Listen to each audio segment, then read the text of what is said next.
আজিৰ ভিডিঅ'ত আছে ভাৰতীয় সংস্কৃতি পাঠটিৰ ব্যাখ্যা কৰা সকলো আৰ্টৰ মূলতে দুটা বিপৰীত পন্থাই কাম কৰে।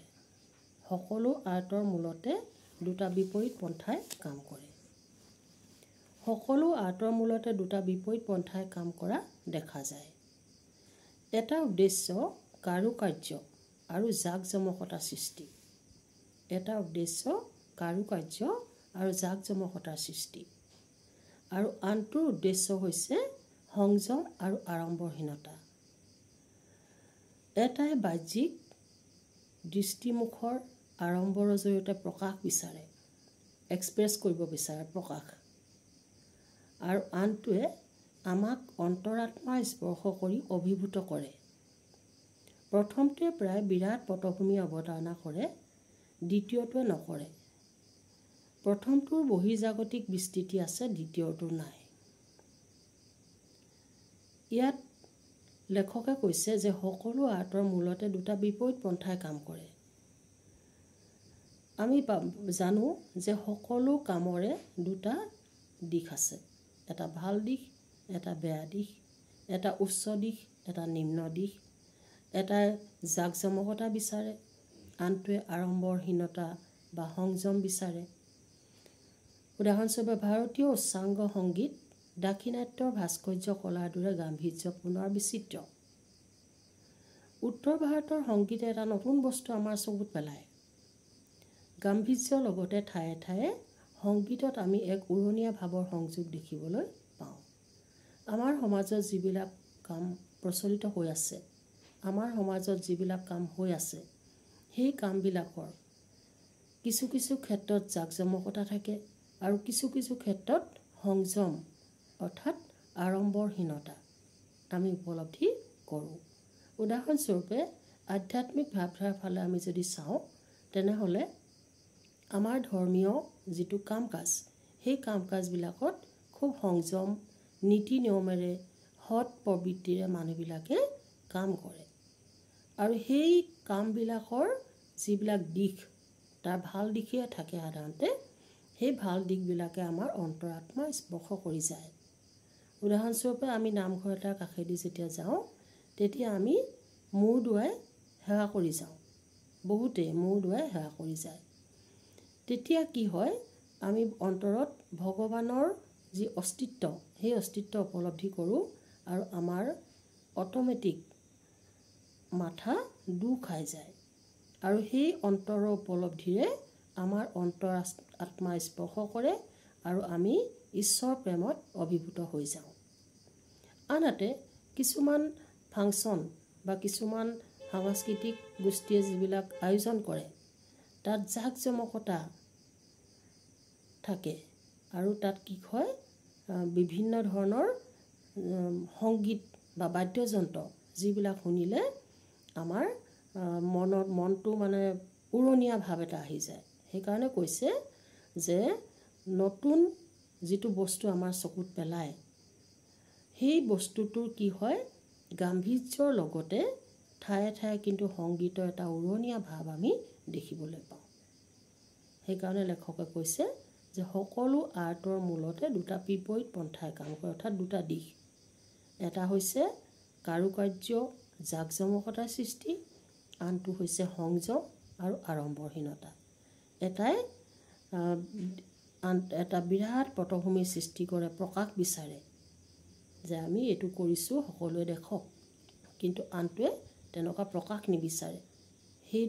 সেই প্ৰকাশ নিবিচৰাটোৱে মানুহৰ অন্তৰাত্মা চুই যায় আৰু আধ্যাত্মিক ভাৱেৰে যিবিলাকে অভিভূত বা যিবিলাকে আধ্যাত্মিক ভাৱধাৰাৰে পৰিচালিত হয়, সেইবিলাকে কি কৰে, তাৰ পৰা তেওঁলোকৰ অন্তৰাত্মা চুই যায়, অন্তৰেৰে উপলব্ধি কৰে।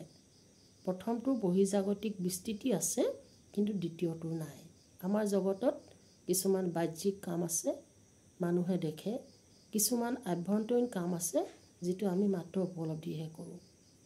সেইকাৰণে সকলো আৰ্টৰ মূলতে দুটা বিপৰীত পন্থাই কাম কৰে বুলি কোৱা হৈছে। তাৰপিছতো হৈছে মোগল সম্ৰাট বাবৰৰ আমোলত চিত্ৰশিল্পৰ নতুন ধাৰা পোনপ্ৰথমে ভাৰতত প্ৰৱেশ কৰিছিল। চিত্ৰশিল্পৰ মূলতে আছিল প্ৰচুৰ ব্যক্তিবোধ। ব্যক্তিবোধ মানে এজন ব্যক্তিৰ যিটো বোধগম্যতা, সেই বোধগম্যতাটো ইয়াত উপলব্ধি কৰা হয়। এনেতৰহৰ ব্যক্তিবাদী আৰ্টত জনজীৱন বা সমষ্টি জীৱনৰ কোনো সংবাদ নাছিল। ইয়াৰ লক্ষ্য আছিল ব্যক্তিৰ জীৱন প্ৰকাশ।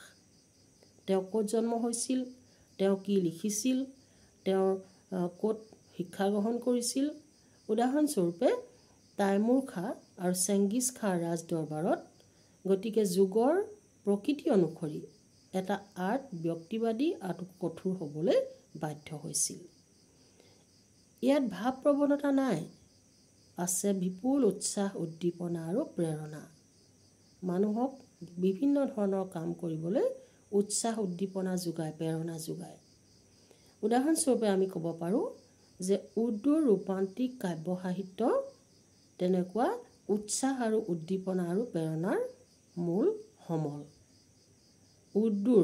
উৰ্দুবিলাকৰ যি ৰোমান্টিক কাব্য সাহিত্য, তাত কি আছে? ভাৱ প্ৰৱণতা নাই, তাত আছে বিপুল উৎসাহ, উদ্দীপনা আৰু প্ৰেৰণা। বিপুল মানে বিশাল, বিশাল প্ৰেৰণা আছে আৰু উৎসাহ, উদ্দীপনা আছে।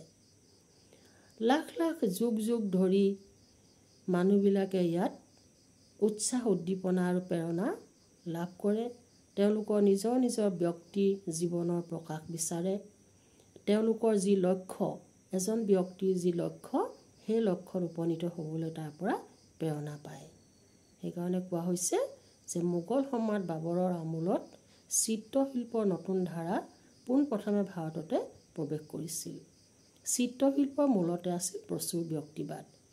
এজন চিত্ৰশিল্পীয়ে তেওঁৰ ব্যক্তিত্ব সেই চিত্ৰশিল্পবোৰত প্ৰতিফলিত কৰে আৰু তেওঁলোকৰ ভিতৰতে কিছুমান ৰোমান্টিক কাব্যও ৰচিত হৈছে। কাব্য সাহিত্যত ভাৱ প্ৰৱণতাৰ পৰিমাণ তাকৰ, ব্যক্তিবোধৰ পৰিমাণ কিন্তু সৰহ। ইয়াৰ পিছতে আছে যে